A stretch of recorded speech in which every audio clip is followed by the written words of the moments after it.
Okay, my name is Sister Freida Peoples. I live in Des Moines, Iowa. I am not with any particular house. I'm a rogue nun. Ooh. Not. Yes, I am. Let's say I'm the first Black sister, but I did not enter until like 1982, like 1981, I forget now. And so we started in 1979. And I entered in a really transitional period for the order.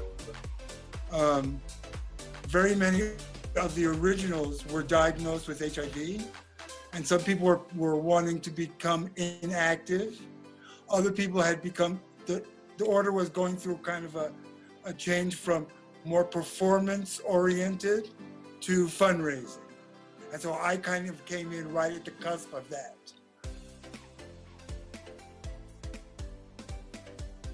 Well, I was a disc jockey, and I had many jobs as a disc jockey, and one of them was to play at this particular sex club.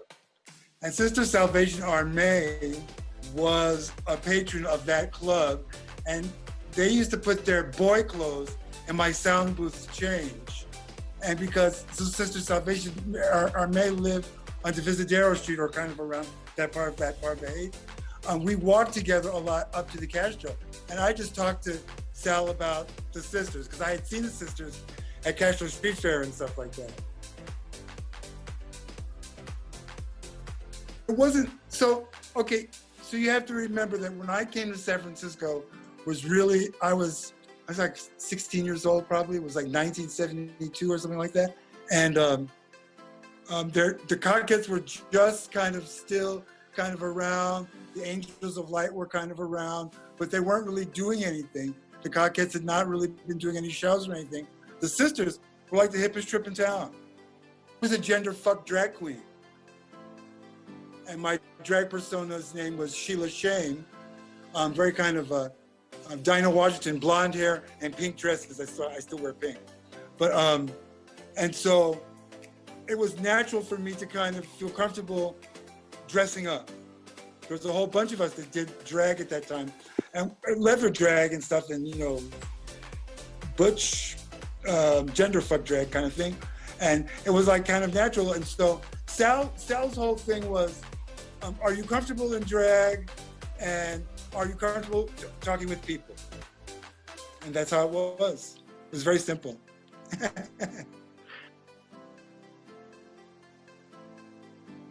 That was really crazy. So I was the Black disc jockey, right?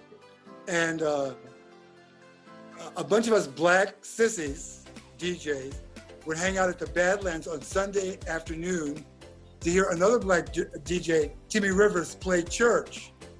And we would go up in there and we would party and stuff like that. And I was thinking about what kind of name. What name should I get? I was thinking of all these really tacky names like Cadillac, Rachel Slur, all these kind of really weird kind of names like that. And my mother, who was Sister Vicious Power Hungry Bitch, who now calls herself Grandma Vish, and that's my mother, Vish would go, no, you can't, no, not that one.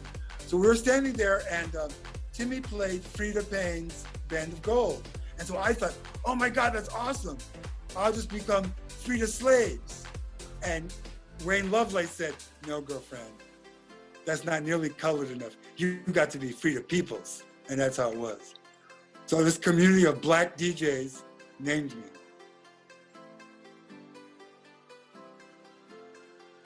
We just were on the street.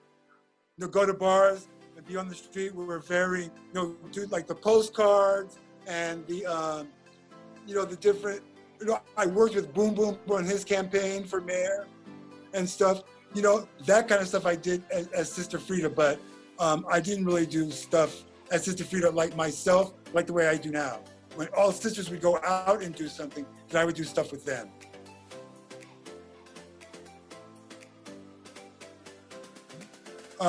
In the late 80s, I entered a monastery in Northern California.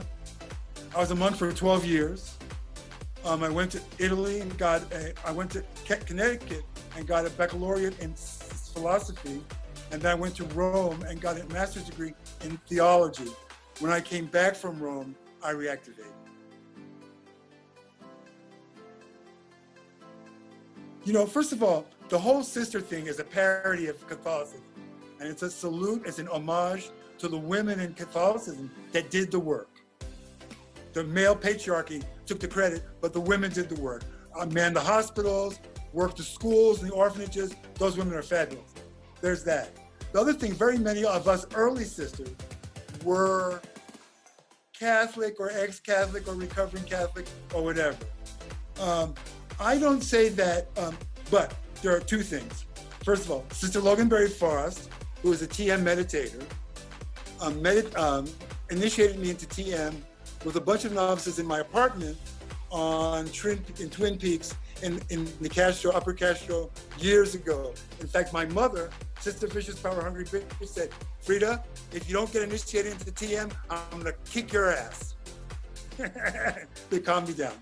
So it's not so much religion, but a connection to spirituality, a connection to what is transcendent in our nature, in the nature of other human beings, is really what feeds us, and something that we like. Now, Sister Kay Sarah is now a minister. Sister Frances Diana is a Franciscan monk. And so some of us went into monastic life or to ministry as part of our journey as sisters.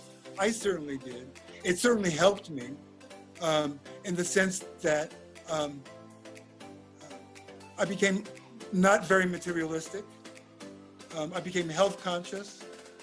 I became more patient. And it encouraged me to believe that my life was a journey and that the things that happened to me were not necessarily destinations, but transitions, and that led me from wherever I came from until this moment. So that nature, part of religion, let's say, has helped me, still helping me. So one of the things that has happened to me lately a lot has been a growing realization that we are really a part of the huge human community, and that our interests, although they are centered on us, let's say, are also human, and that there are all these movements now that, for example, the SHRJ, SURJ, Show Up for Racial Justice, which is about white people learning how to talk with white people about racial justice. And so those things are very interesting to me as a sister, in the sense that I'm interested in the LGBTQIA community being a vibrant part and being political movers and shakers in the larger human community.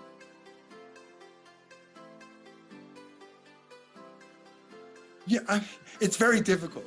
That comment is very nuanced, because as a human being, I don't want to say I don't see color, because I do. I would like to say that color is not a reason for or against anything. And very often, I think when people are talking about racism, they really have just went there because they're afraid to talk about what's really going on with them. We all have to do that as human beings with each other. For example, gay men need to show up for women. Gay men need to show up for the transgender community. The transgender community needs to show up for the leather community or the bears. We need to start realizing that we're all in this together, in the sense that showing up for each other increases the cause of justice for all of us, because as long as one person is not free, none of us is free. That's just where that's coming from. And the rules that we have are not difficult or very hard, but following the rules and having fun, having fun. I think another thing, though, is listen more than speak. Your opinion is not the most important opinion in the room, ever.